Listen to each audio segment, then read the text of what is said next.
This video is aimed at advanced users who want to manage the data in the repository using a grid component. So you can see here we have a simple grid, and this grid we've turned on the ability to save and load searches from the repository. And so if I go here and press the load button, I can see that there are several saved searches here for this component in the repository. Now if I click this button over here, I'm going to actually open up a grid that is based on the repository, and you can see here that when we look inside the component here, we see that the repository has a field called the key, and then the object type, and then the component GUID. That's the GUID of the component that actually stored the value in the repository. And so this particular repository right now has 23 records in them. Some of them were created by a component that had a GUID that starts with 27, and some of them here were stored by a component that has a GUID that starts with D9. So this particular component here, when I click loads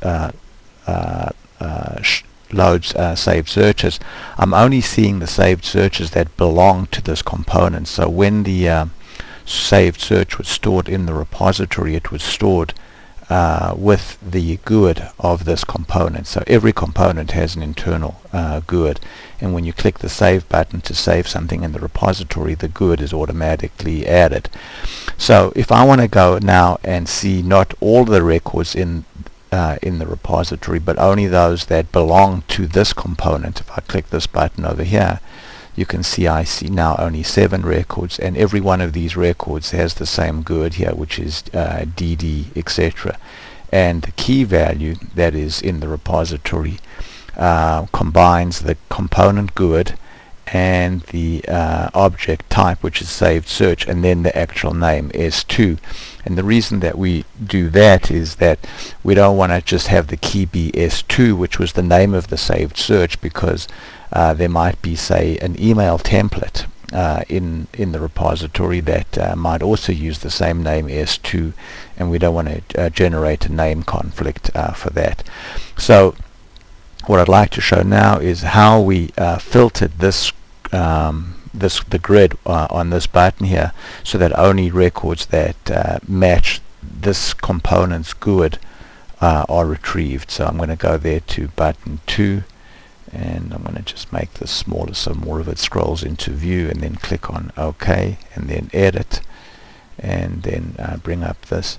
So you can see now that we're opening up a grid called repository, and then in the filter we're specifying that the component GUID equals, and then this here is a pseudo function called componentGuid, which will at runtime return the GUID of the component GUID of the component where the button has been placed.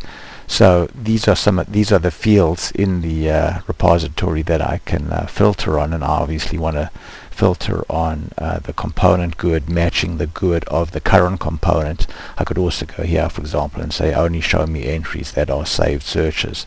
So now, having specified that filter over there, when I go to runtime and I click the this button over here, you can see now since I've turned on the show query, you can see that the component GUID in the filter is equal to this value over here, and DD8 happens to be the GUID of this component, the parent component. I hope you found that useful. Thank you.